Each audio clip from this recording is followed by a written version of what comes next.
Je vais vous raconter l'histoire de Sandrine qui vient d'arriver chez Kiabi en tant que conseillère de vente dans le magasin de Dury.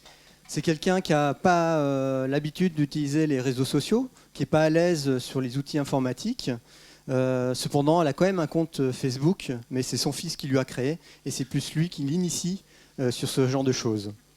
Lors de sa période d'intégration, son manager lui a parlé de la plateforme Kiabi Digital Workplace.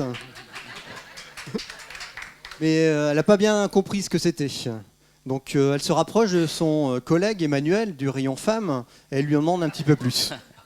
Oh, tu verras Sandrine, c'est un espace où tu peux te tenir informé de toute l'actualité de l'entreprise, de ton magasin mais aussi de ton rayon. Tu pourras poser des questions, mais tu pourras aussi te mettre en relation avec des personnes qui partagent les mêmes problématiques et les mêmes intérêts que toi. Pour l'accompagner dans ses premiers pas, elle demande à Emmanuel de la guider. Ce dernier l'emmène en tisanerie, au bar à tablettes. En s'identifiant, il accède à sa page d'accueil du Kiabi Digital Workplace. Bon, tu vois Sandrine, en un clic, tu peux voir toute l'information qui t'est nécessaire, donc comme la lettre des ventes par exemple, le PMA, mais tu pourras utiliser aussi tes applications métiers qui sont aussi dans le Digital Workplace. Tu pourras consulter toutes les communautés qui viennent d'être créées. Tu vois par exemple la communauté de l'enchantement client, il y a le Digital Workplace où je suis ambassadeur, il y a la communauté innovation, il y a la communauté marketing, et la plus fréquentée, c'est mode et tendance. Alors évidemment, tu pourras partager des fichiers, des vidéos, des images, tu pourras consulter de la documentation qui t'est nécessaire, tu pourras aussi utiliser la messagerie et l'annuaire d'entreprise. Alors il y a un autre point intéressant, c'est le moteur de recherche, qui te permettra de chercher des communautés, mais aussi des documents. Tu pourras rechercher des personnes aussi en fonction de leurs compétences et de leur centre d'intérêt. Tu vois par exemple, j'ai saisi merchandising et je suis directement en contact avec l'équipe merch. Et tu vois, rien de tel qu'un petit chat en rayon ou un Skype pour résoudre tous les problèmes que tu auras.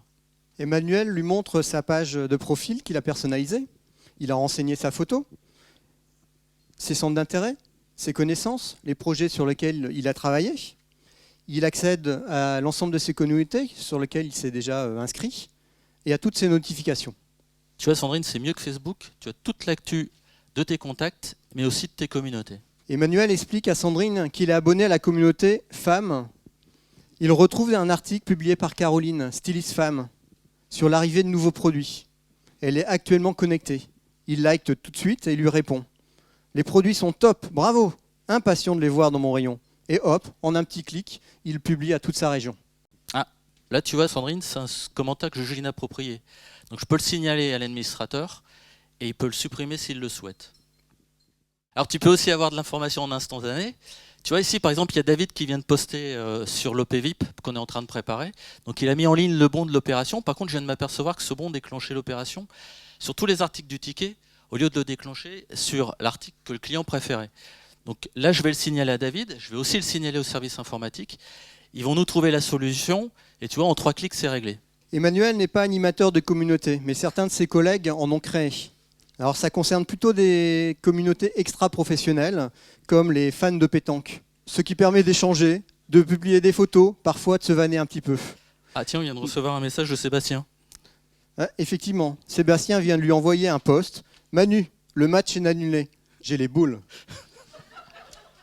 Bon allez Sandrine, je te propose de créer ton profil. Tu vois, il suffit de saisir ton identifiant et ton mot de passe.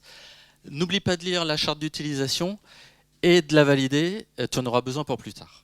Elle commence par personnaliser sa photo. Son nom, prénom, son métier sont déjà renseignés.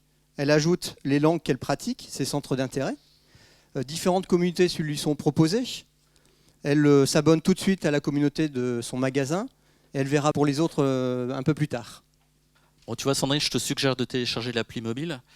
Moi quand je suis dans les transports, ça m'est bien pratique. Comme ça je peux rester connecté, consulter toutes mes communautés, informer tout le monde et me tenir informé. Tu vois, par exemple, la semaine dernière, j'étais chez Primark. Ils étaient en pleine opération de jeans. J'ai pu prendre des photos et je les ai mis sur la communauté du magasin. Si toute l'équipe a été informée. Quelques jours plus tard, Sandrine est dans le bain. La nouvelle collection arrive. Par le biais de la communauté marketing, les collaborateurs sont invités à filmer les animations pour partager leurs bonnes pratiques. Sandrine a vite compris et a publié plusieurs photos prises sur son smartphone. C'est simple et rapide. La première fois, elle a été un peu angoissée. Elle s'était trompée dans le texte de sa première actu. Elle l'a alors supprimé et recommencé, tout simplement. Elle a également consulté les photos des autres magasins. Ça donne des idées. Elle a cliqué sur j'aime sur la photo du magasin de Nantes, qu'elle a trouvée intéressante et inspirante. Ils ont d'ailleurs déjà 212 likes. Elle va d'ailleurs en échanger tout de suite avec son équipe. Bon allez Sandrine, c'est pas tout ça, il faut aller déjeuner. En plus, il faut pas louper le Skype avec Philippe. Il va nous faire un retour de la tournée marathon. Sandrine, en reposant la tablette au bar à tablette, n'a pas pensé à se déconnecter. Heureusement, un système de déconnexion automatique s'active au bout de 15 minutes.